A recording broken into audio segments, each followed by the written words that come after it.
എല്ലാം സാധ്യമാകും. സകലതും സാധ്യമാകും. സമ്പൂർണതയുണ്ടാകും. കുറവില്ലാതെ കർത്താവ് നിങ്ങളെ കാത്തു സൂക്ഷിക്കും. ഭയപ്പെടാതിരിക്കുവിൻ, പരിഭ്രമിക്കാതിരിക്കുവിൻ, വിഷമിക്കാതിരിക്കുവിൻ, സംശയിക്കാതിരിക്കുവിൻ. കർത്താവിൻ്റെ വഴി നിങ്ങൾക്ക് സകലതും സാധ്യമാക്കുന്ന വഴിയായിരിക്കും. എനിക്ക് പ്രിയപ്പെട്ടവരെ, സങ്കീർത്തനം 37:5 പ്രകാരം നിന്റെ വഴി കർത്താവിനെ ഏൽപ്പിക്കുക, അദ്ദേഹത്തിൽ വിശ്വസിക്കുക. അവിടുന്ന് തന്നെ കാര്യങ്ങൾ സാധ്യമാക്കും. അത്തരമൊരു വഴിയിലൂടെ അവിടുന്ന് നിന്നെ നടത്തും. അവിടുത്തെ മുറുകെ പിടിക്കുവിൻ. ഈശോ, ഈശോ, ഈശോ. ഓരോ സെക്കൻഡിലും, ഓരോ പാതയിലും, ഓരോ കാര്യത്തിലും പ്രാർത്ഥിച്ച് പ്രാർത്ഥിച്ച് പ്രാർത്ഥിച്ച് അവിടുന്ന് നിങ്ങളെ വഴി നടത്താൻ അപേക്ഷിക്കുവിൻ. അനുഗ്രഹം വരുമ്പോൾ സ്തോത്രം ചെയ്യുവിൻ. എല്ലാ കാര്യങ്ങളും നിങ്ങൾക്ക് സാധ്യമാകും. എന്തൊക്കെ വഴികളാണ് നമുക്ക് മുന്നിലുള്ളത്? ആദ്യത്തേത് മനുഷ്യൻ്റെ വഴികളാണ്. സുഭാഷിതങ്ങൾ 14:12 പ്രകാരം മനുഷ്യന് ശരിയെന്ന് തോന്നുന്ന വഴിയുണ്ട്, അതിൻ്റെ അവസാനം മരണത്തിൻ്റെ വഴികളാണ്. മനുഷ്യൻ്റെ വഴികൾ മരണത്തിൻ്റെ വഴികളാണ്. അതുകൊണ്ടാണ് നമ്മൾ പ്രാർത്ഥിക്കേണ്ടത്. സങ്കീർത്തനം 86:11 ഭക്തൻ ഇങ്ങനെ പ്രാർത്ഥിക്കുന്നു: കർത്താവേ, അങ്ങയുടെ വഴികൾ എന്നെ പഠിപ്പിക്കണമേ. ഞാനും അങ്ങയുടെ സത്യത്തിൽ നടക്കും. ഞാനും അങ്ങയുടെ നാമത്തെ ഭയപ്പെടാൻ എൻ്റെ ഹൃദയത്തെ വഴി നടത്തണമേ. എനിക്ക് പ്രിയപ്പെട്ടവരെ, എനിക്ക് 6 വയസ്സുള്ളപ്പോൾ എൻ്റെ പിതാവിലൂടെ കർത്താവ് എൻ്റെ ജന്മദിനത്തിൽ എന്നോട് സംസാരിച്ചു. അദ്ദേഹം പറഞ്ഞു: മകനെ, നിനക്ക് മുന്നിൽ 2 പാതകളുണ്ടാകും. ഒന്ന് മത്സ്യത്തിൻ്റെ പാത, നേരായ പാത, മത്സ്യം നേരെ പോകും. മറ്റൊന്ന് ഞണ്ടിൻ്റെ പാത, ഞണ്ട് എപ്പോഴും വളഞ്ഞ വഴിക്കേ പോകൂ. എന്തു ചെയ്താലും അത് വളഞ്ഞ വഴിക്കേ പോകൂ. അതിനെ കുറുക്കുവഴി ബുദ്ധി എന്ന് പറയും. അതുകൊണ്ട് രണ്ടും ഞാൻ വയ്ക്കുന്നു. നീ ഏതു പാത തിരഞ്ഞെടുക്കും? മത്സ്യത്തെ പോലെ നേർവഴിക്ക് പോയാൽ അനുഗ്രഹം. ഞണ്ടിൻ്റെ പാതയായ കുറുക്കുവഴിയിലൂടെ വളഞ്ഞ വഴിക്ക് പോയാൽ ശാപമേ വരൂ എന്ന് അദ്ദേഹം പറഞ്ഞു.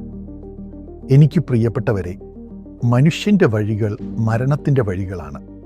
എന്നാൽ കർത്താവിനെ നോക്കി നമ്മൾ ഓരോ ദിവസവും ഓരോ സെക്കൻഡും പ്രാർത്ഥിക്കുമ്പോൾ അവിടുത്തെ ഭയപ്പെടാൻ പഠിപ്പിച്ച് സത്യത്തിൽ നടത്തി ജീവൻ നൽകുന്ന പാതയിലൂടെ നയിക്കുന്നു. കർത്താവ് പറയുന്നു: ഞാനാണ് ജീവൻ, ഞാനാണ് വഴി, ഞാനാണ് പുനരുത്ഥാനം, ഞാനാണ് സത്യം. ആ കൃപ കർത്താവ് നിങ്ങൾക്ക് നൽകട്ടെ. ആദ്യമായി കർത്താവിൻ്റെ വഴി വിശുദ്ധമായ വഴിയാണ്. സങ്കീർത്തനം 1:1-2 വായിച്ചു നോക്കൂ. നമ്മൾ കർത്താവിൻ്റെ വഴിയിൽ, കർത്താവായ യേശുവിൻ്റെ വഴിയിൽ വേദപുസ്തകം വായിച്ച് അതനുസരിച്ച് നടക്കുമ്പോൾ ദുഷ്ടന്മാരുടെ വഴിയിൽ നടക്കാതെയും പാപികളുടെ വഴിയിൽ നിൽക്കാതെയും പരിഹാസികളുടെ ഇരിപ്പിടത്തിൽ ഇരിക്കാതെയും ഇരിക്കുന്നു. അത് നമ്മെ സംരക്ഷിക്കുന്നു. അപ്പോൾ മരണത്തിൻ്റെ വഴികൾ നമ്മുടെ ജീവിതത്തിൽ വരില്ല. രണ്ടാമതായി, കർത്താവ് നമുക്ക് ജ്ഞാനത്തിൻ്റെ വഴി നൽകുന്നു. സദൃശവാക്യങ്ങൾ 4:11 ഞാൻ നിനക്ക് ജ്ഞാനത്തിൻ്റെ വഴി ഉപദേശിച്ചു തന്നു എന്ന് നാം വായിക്കുന്നു. അത് നേരായ ഒരു പാതയാണ്. ഇതിന് എന്താണ് വഴി? സങ്കീർത്തനം 32:8 പ്രകാരം കർത്താവ് തൻ്റെ കണ്ണുകൾ നിങ്ങളുടെ മേൽ വെച്ച് നിങ്ങൾ നടക്കേണ്ട വഴിയിൽ നിങ്ങളെ ഉപദേശിച്ച് ഉപദേശിച്ച് ഉപദേശിച്ച് ആലോചന നൽകി നടത്തിക്കുന്നു.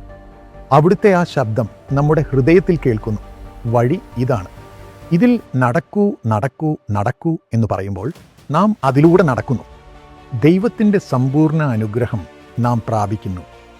യേശു നമുക്കായി കരുതിയിരിക്കുന്ന അനുഗ്രഹം, യേശു സമ്പാദിച്ച അനുഗ്രഹം നമുക്ക് നൽകപ്പെടുന്നു. ഈ ജ്ഞാനത്തിൻ്റെ വഴിയിൽ നടക്കാൻ കർത്താവ് നിങ്ങളെ സഹായിക്കട്ടെ. മൂന്നാമതായി, അച്ചടക്കത്തിൻ്റെ വഴി. സദൃശവാക്യങ്ങൾ 10:17 വായിച്ചു നോക്കൂ. ഉപദേശത്തെ അഥവാ അഡ്വൈസിനെ മുറുകെ പിടിക്കുന്നവൻ ജീവന്റെ വഴിയിലാണ്. ശാസനയെ വെറുക്കുന്നവനോ വഴിതെറ്റിപ്പോകുന്നു. ശാസിച്ചാൽ ഇപ്പോഴെല്ലാവർക്കും ദേഷ്യം വരും. ഞാൻ എൻ്റെ വഴിക്ക് പോകും. എനിക്കൊരു ഐഡൻറ്റിറ്റിയുണ്ട്. ഞാൻ പ്ലാൻ ചെയ്ത കാര്യങ്ങൾ നടപ്പിലാക്കും. ഞാൻ എനിക്കിഷ്ടമുള്ളപ്പോൾ ഉറങ്ങും. രാവിലെ എപ്പോൾ വേണമെങ്കിലും എഴുന്നേൽക്കും. രാത്രി മുഴുവൻ ഉണർന്നിരിക്കും. എന്തു വേണമെങ്കിലും കാണൂ. ഇങ്ങനെ നടക്കുന്ന വഴി. അച്ചടക്കത്തിന്റെ വഴി അവർക്ക് പഠിപ്പിച്ചു കൊടുക്കുമ്പോൾ അവരതിനെ വെറുക്കുന്നു.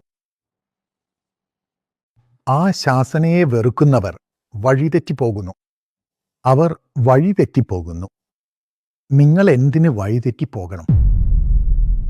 ഉപദേശങ്ങളെ മുറുകെ പിടിച്ച് ജീവന്റെ വഴിയിൽ നടക്കൂ. എപ്പോഴും എല്ലാവരോടും ഉപദേശം ചോദിക്കൂ. കർത്താവ് വഴി നടത്തും. ഞങ്ങളുടെ കുടുംബത്തിൽ പോലും എല്ലാവരെയും കൂട്ടി ഇങ്ങനെ തീരുമാനങ്ങൾ എടുക്കാറുണ്ട്. ഇങ്ങനെ ചെയ്താൽ നന്നായിരിക്കുമെന്ന് ഞങ്ങൾ ചിന്തിക്കുന്നു. എങ്ങനെ ചെയ്യണം എന്ന് ഞാൻ ചോദിക്കാറുണ്ട്. കേറ്റി മുതൽ എല്ലാവരെയും ഇരുത്തി ഞങ്ങൾ സംസാരിക്കും. എന്തത്ഭുതമാണ്! കുട്ടികളുടെ വായിലൂടെ കർത്താവ് സ്തുതിയൊരുക്കുന്നു.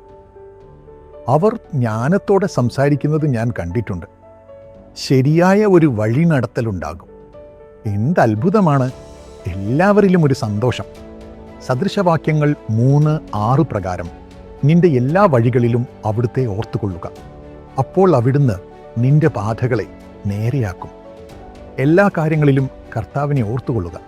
ശരിയായി നടക്കണം കർത്താവെ. യോഹന്നാൻ 14:6 പ്രകാരം കർത്താവ് പറയുന്നു, ഞാൻ തന്നെ വഴിയും ജീവനുമാകുന്നു. ഞാൻ നിന്നെ നടത്തും, അച്ചടക്കത്തിൻ്റെ പാതയിൽ നടത്തും. കുരിശെടുത്ത് കർത്താവിൻ്റെ ഇഷ്ടം നിറവേറ്റാനായി എന്നെ തന്നെ സമർപ്പിച്ച് ഞാൻ നടന്നു. അതുപോലെ സംഭവിക്കാൻ ഞാൻ ഇടയാക്കും. അപ്പോൾ നീ ജീവന്റെ വഴിയിലൂടെ നടക്കും. അതുകൊണ്ടാണ് യേശു 3-ാം ദിവസം ഉയിർത്തെഴുന്നേറ്റത്. പിതാവിൻ്റെ ഇഷ്ടം അദ്ദേഹം അതുപോലെ നിറവേറ്റി. നമുക്കും ഓരോ കാര്യത്തിലും, ജോലിയിലും, കുടുംബത്തിലും, ശുശ്രൂഷയിലും, സ്വന്തം ജീവിതത്തിലും ദൈവത്തിൻ്റെ ഉപദേശങ്ങളും വഴിനടത്തിപ്പും സ്വീകരിച്ച് വിശുദ്ധിയോടെ ജീവിക്കാൻ നമ്മെ തന്നെ സമർപ്പിക്കാം. കർത്താവിൻ്റെ വഴിനടത്തിപ്പ് ചോദിച്ചറിഞ്ഞ് നമുക്ക് പ്രവർത്തിക്കാം. അപ്പോൾ എല്ലാ കാര്യങ്ങളിലും കർത്താവിൻ്റെ ജീവൻ അനുഭവിക്കാൻ അവിടുന്ന് നമ്മെ സഹായിക്കും. നിന്റെ വഴികളെല്ലാം കർത്താവിനെ ഏൽപ്പിക്കുക. അവനിൽ വിശ്വസിക്കുക. അവിടുന്ന് തന്നെ കാര്യങ്ങൾ സാധ്യമാക്കും. പിതാവേ, ഈ കൃപ അങ്ങയുടെ മക്കൾക്ക് നൽകണമേ. എല്ലാം സാധ്യമാകട്ടെ. അനുഗ്രഹമായിരിക്കട്ടെ. അങ്ങയുടെ വഴിയിൽ നടക്കാൻ കൃപ നൽകണമേ. യേശുവിൻ്റെ നാമത്തിൽ ആമേൻ. എനിക്ക് പ്രിയപ്പെട്ടവരെ, 22 വയസ്സ് മുതൽ 35 വയസ്സ് വരെയുള്ള യുവാക്കൾക്കായി അവരുടെ ഭാവി സുരക്ഷിതമാക്കാൻ സഹായിക്കുന്നതിനു വേണ്ടി യൂത്ത് ബ്ലെസ്സിംഗ് പ്ലാൻ എന്നൊരു പുതിയ പദ്ധതി ഞങ്ങൾ തയ്യാറാക്കി പ്രഖ്യാപിച്ചിരിക്കുകയാണ്. 2 ദിനവൃത്താന്തം 1:12 പ്രകാരം കർത്താവ് നിങ്ങളെ ജ്ഞാനത്തിലും അറിവിലും കൂടാതെ ഐശ്വര്യത്തിലും സമ്പന്നരാക്കാൻ ആഗ്രഹിക്കുന്നു. ഈ വചനത്തിൽ ദൈവത്തിൻ്റെ വലിയ അനുഗ്രഹം നമുക്ക് ലഭിക്കുമെന്ന് വ്യക്തമാക്കുന്നു. ഈ അനുഗ്രഹം നിങ്ങൾ പ്രാപിക്കാനായി യേശു വിളിക്കുന്നു. പ്രാർത്ഥനാ ഗോപുരത്തിൽ പ്രാർത്ഥനകൾ നടത്തപ്പെടും. ഇതിൽ പങ്കുചേരുന്ന എല്ലാവരും ജ്ഞാനം, അറിവ്, ഐശ്വര്യം എന്നീ അനുഗ്രഹങ്ങളാൽ നിറയാൻ കർത്താവ് ഇടയാക്കും. പ്രത്യേകിച്ച് ഈ കാലഘട്ടത്തിൽ 21 വയസ്സിന് ശേഷം ജോലി കണ്ടെത്തണം, ഉപരിപഠനം നടത്തണം, അല്ലെങ്കിൽ വിവാഹം കഴിക്കണം, അതുമല്ലെങ്കിൽ ബിസിനസ് തുടങ്ങണം. ഇതിനെല്ലാം വഴി നടത്തിപ്പ് ആവശ്യമാണ്. ദൈവത്തിൻ്റെ സഹായം വേണം. ചിലർക്ക് വിവാഹശേഷം പല വിധത്തിലുള്ള പ്രയാസങ്ങളുണ്ടാകുന്നു. ആ സമയത്തും വിവാഹബന്ധങ്ങൾ തകർന്ന സാഹചര്യത്തിലും ജീവിതം വീണ്ടും കെട്ടിപ്പടുക്കേണ്ടതുണ്ട്. കൂടാതെ കർത്താവിൻ്റെ ശുശ്രൂഷ ചെയ്യാനും സഹായം വേണം. ഇതിനെല്ലാം വേണ്ടി വാലിബ അനുഗ്രഹ പദ്ധതിയിൽ പങ്കുചേരാൻ നിങ്ങളെ സ്നേഹപൂർവ്വം ക്ഷണിക്കുന്നു. നിങ്ങൾക്കായി പ്രാർത്ഥിക്കാൻ ഞങ്ങൾ ആഗ്രഹിക്കുന്നു. നിങ്ങളുടെ സ്തോത്ര കാഴ്ചകളിലൂടെ യു-ടേൺ ശുശ്രൂഷയെ നിങ്ങൾക്ക് താങ്ങാൻ കഴിയും. യുവാക്കൾക്കായി ഞങ്ങൾ ചെയ്യുന്ന ശുശ്രൂഷയാണിത്. ലക്ഷക്കണക്കിന് ആളുകളിലേക്ക് സോഷ്യൽ മീഡിയ വഴി ഓരോ ദിവസവും കർത്താവിൻ്റെ വചനം എത്തുന്നു. പ്രത്യേക പരിപാടികൾ ഞങ്ങൾ ചെയ്യുന്നു. ഇതിനായുള്ള പ്രൊഡക്ഷൻ ജോലികൾ ചെയ്യേണ്ടതുണ്ട്. വലിയൊരു ടീം ഇതിനായി പ്രവർത്തിക്കുന്നുണ്ട്.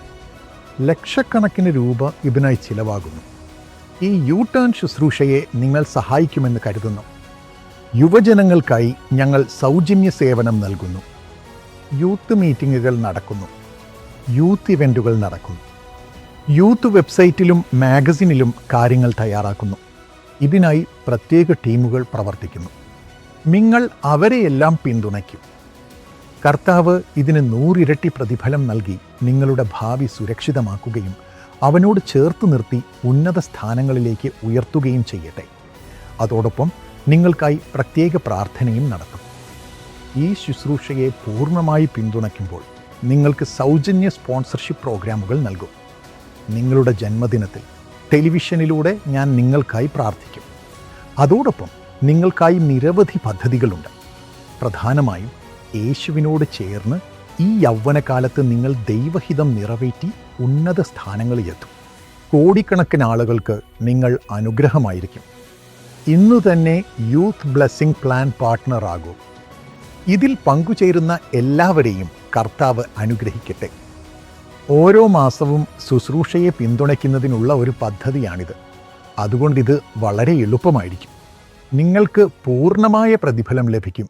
My precious friend, on August 15th, the Independence Day of our beloved land, we're going to pray as a family for you to receive miracles. This is going to come to you in English and Hindi. August 15th, 11 o'clock in the morning. It's a Saturday. Father, heal Aaron, Lord. Sunita Sahani, deaths, Sakun, Mercy, business growth, Saroj, wisdom, Sarla Manoj, family protection, Madhumita wedding, Lord let it happen. Rekha work spot problem like this. There are several of your prayer requests. Lord, we pray that you will answer all these requests. And also when it comes live to you, you can post your prayer requests online and we'll be praying, God willing, for your request online as the prayer goes on. So do not forget to watch, inform all your friends and let them all join and get blessed. August 15th, 11 o'clock in the morning. It's a Saturday. Save the date in your calendar. Join the lakhs of people as the Dinakarans pray for you on the Jesus Calls YouTube channel.